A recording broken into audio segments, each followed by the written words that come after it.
This is part 2 of lesson 8 using the Classpads financial solver. This video will be looking at annuity and how to use a Classpad calculator when dealing with annuity type questions. So what is annuity? This is where you put money into an account or a bank or with some type of financial institution, and it's an investment. And it earns compound interest. So generally they don't do it in simple interest, so it earns compound interest. And regular payments are being made. Now where it says of which regular payments are being made, that means that when you put money into, say, a bank or financial institute, let's just go bank. So there's bank, and you as a customer, you put an investment to the bank of some amount. Let's just call it X dollars. Knowing that over time it's going to earn interest of some sort, and that's the bank's way of saying thanks for banking with us. And then in your account you're going to have X amount plus a percentage of X amount added. Okay, that's where that plus. So that's what you get in return. And then what you do is whatever the bank is offering to you, they then, with a decision that you make, will give you a certain amount of money back to you until it eventually runs out. So it's almost to say that it's like a regular bank account. The only difference is you're just getting a little bit of more money compounding annually on top of this. And then eventually that money is going to run out. And this is what annuity is. It's pretty much getting a little bit more money, but you got to remember that the amount of payments or the amount of money that you get, this is a regular amount. And you can decide whether it's daily or monthly. And as this amount keeps, is given to you as the time goes on, the percentage of the X amount, this will vary. So the amount of interest that you're getting on top of it will eventually get less and less because you're taking a proportion out of money until it does run out. And this is very tricky to try to calculate by hand, but the financial solver can do this for you. Let's have a look at this example here. Example 2 says Lars invests about $500,000, exactly $500,000, not about, exactly $500,000, $500,000 at a rate of 5.5% per annum compounded monthly. He gets a regular payment of $5,000 per month into his account. Now just be careful with this sentence here because it seems like there's a bit of a misleading information with this. This isn't saying that $5,000 is added into the investment. It's saying that he gets a payment from the bank of $5,000 per month. So this is the amount that goes to Lars in this case until eventually his money runs out. Now we don't know if his money runs out. We've got to see how much money will be left in his account, if any, after 5 years. So with this one here, what we need to do is, the first thing we need to figure out is the amount of days there are. This will be 5 years. And we've got to figure out how many months there are per year, because we know it's per month that he gets paid into his account. So 5 times 12, this will be 60. So our end value is 60 in this case. The I percentage, this is just 5.5 as stated in the question here. The PV, so the present value. Now, this is an investment, and when it's an investment, you give money to the bank, so you are negative money because it's not in your hands anymore. So this will be negative 500,000. So make sure you put that negative sign there. The PMT, so the amount that you'll be getting back to the bank, and you can see the PMT, when the bank gives you your money as annuity or perpetuity, which is in the next video, it's going to be a positive amount. So when you get this payment back to you, this is what money you have in your possession. You're getting it from essentially your own account. And this will be a positive amount. So it's 5,000. If you're giving money to the bank, this will be a negative PMT. which seems a bit counterintuitive. because you want to be able to spend this money. So this is yours, it's 5,000. Now the future value, this is what we're trying to figure out. We don't know what the future value of the investment is. So we know that Lars is going to put $500,000 into an account with a bank. He's going to get 5.5% interest per annum over 60 months or 5 years. And we want to see, well, how much does he have within those 5 years? The PY and CY, 12 and 12. This is because the number of payments per year will be 12 because it's per month, and the number of times it's compounded obviously will be 12 as well. So we're going to go ahead and put these digits into the calculators accordingly, and when we figure this out, when the calculator figures this out, what we leave blank is the future value. So when we click on it here, our future value is $313,447.77. So this value just means that after 5 years, obviously we're going to have less money in the account, assuming that you're not taking too much. You're taking more than what interest they are paying you monthly, and that's perpetuity, which we'll get to in the next video. But all this is saying is that in 5 years, this is how much you'll have in the account, assuming you're taking $5,000 per month. So to answer this one, what is the value of the investment after 5 years? Value is at 313,447.77 cents. Now eventually this money is going to run out, and it will run out at a very fast rate, because the more money you take out, the less interest they're going to pay you, because it's a proportion of what's in there, but your consistent amount of taking $5,000 is still going to be the same. It's still going to be there. So let's look at this next question. Joe invests $200,000 into an annuity paying 5% compound interest per annum, compounding monthly. If he wishes to be paid monthly payments for 10 years, how much will he receive each month? So Joe, in this case, here's Joe. He has money, specifically $200,000, gives to a bank,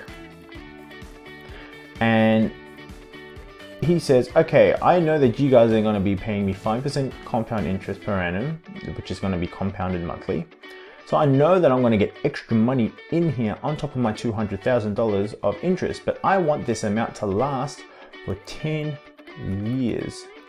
So I want an equal amount each month for the 10 years, provided that you pay 5% compound interest. What is this amount going to be? And so what we do know from this, let's just set up a template, NRI, a PV, a PMT, which is what we're going to find out, FV, future value, and our PY and CY. All right, so the number of compounds that's happened, this is for 10 years. And there are 12 months within each year, so all up there will be 120 months. The interest the bank is offering is 5%, so we'll leave it as 5. The present value, so how much you're putting to the bank if it's an investment, how much you don't have with you. You're giving the bank $200,000, then the bank do its thing. The PMT, which is the amount paid for each payment, is what we're trying to figure out. This is what we don't know. Now, future value after the 10 years, well, obviously we're going to have $0 left at the end if we're going to use every single cent of this. And PY and CY in this case is again per month, so it's 12. We'll go ahead and put these digits in and see what we get. Now I'm just going to clear all. Remember, when you clear, it takes you back to the menu, so you just got to go back into the menu again. 125 negative 200,000. PMT is what we're looking for. 0 for the future value, 12 and 12. So when we get our payments, In order for this to be paid out exactly, it'd be 2121.310305.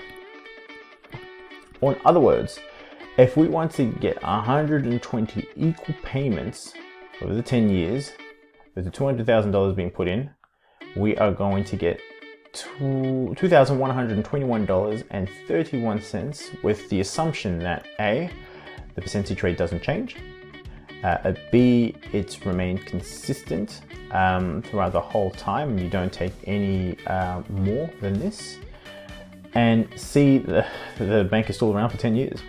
So with this, payments will be $2,121.31. Now you might get a question that says, how much interest did he gain from the bank? Because this amount isn't told to us through here. It doesn't tell you how much extra money the bank is giving you. We have to work this out manually. If we know we're getting 120 payments of this amount here, we can just use a calculator to figure this out and then find the difference between how much he initially had with the investment, is $200,000, and what he's getting extra, or what should be in his account after the 120 months. So all up, he'll be getting $254,557.20. That is an extra $54,557.20 that he's getting for interest within that time, all up, which is quite a bit. And that's already at 5%, which is a pretty realistic amount. But to have $200,000, that in itself to invest straight away is a bit tricky to do. In the long run, it just really depends on whether you're willing to wait it out to get that extra bit of money. Question B, if he receives a regular monthly payment of $3,000, how long will this annuity last? And you're going to give your answer correct to the nearest month. So let's set up a template, N, I, a PV, PMT, future value, and RPY, and CY. Now the very first thing, the time frame, is what we're trying to figure out. We don't know how long this will last, provided that we take out $3,000 per transfer. So the future value, again, will still be 0. A PMT will be 3,000. The interest rate will still be 5%. And the amount that we initially invested will be 200,000, so it'll be a negative. This is equal to 12 again. So when you put this in, it will spit out how many months. It will give your answer in the form of months. So leave that blank. 5%, that we're going to change to 3,000. Future value 0, 12 and 12. 78.2639. 78.2639. 7455. Now let's round this to the nearest month, because that's 0.2. That 2 will bump it down or keep it at 78. So in this case, will last 78 months. This will last 78 months. And if you want to know how long that is in years, just do 78 divided by 12, which is 6.5 years. And obviously it's going to last less because we're taking more out within the account per month. It's going to be less than the 10 years as the initial one. If you get something more and your logic is saying, that doesn't make sense, then you've inserted a number incorrectly. And the last one is, what interest rate, correct to one decimal place, would allow Joe to withdraw $2,500 each month, again if you want this to last for 3 years. So the initial one is saying, look, if you take out 0.2121. This will last for 10 years. But now Joe wants to take out $2,500. Obviously the interest rate that the bank is going to offer has to change. Obviously it has to be more than what the initial one was 5%. So we're expecting a number higher than 5%. We have to, logically speaking. Set up a template.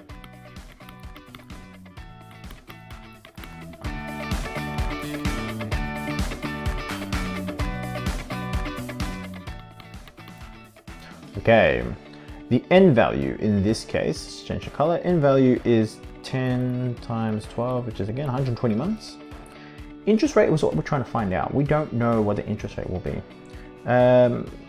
Present value, how much you're giving to the bank, and you want to be able to take out $2,500 per time frame, so per month, with a future value of 0. So we want this to be empty, and 12 being the amount of compounds. Okay, 120. Don't know what this is. Delete. That's the same. 2,500. That's the same. That's the same. That's the same. So the interest rate the bank has to offer is at 8.689224162%.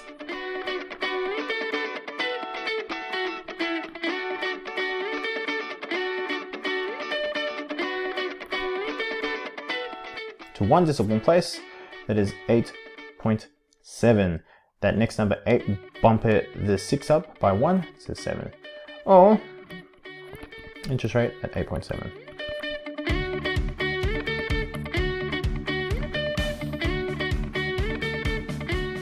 And this is higher than 5% as what we initially expected. This is the end of part 2, annuity. I always get it mixed up. Annuity, there we go. I'll see you in the next video for perpetuity.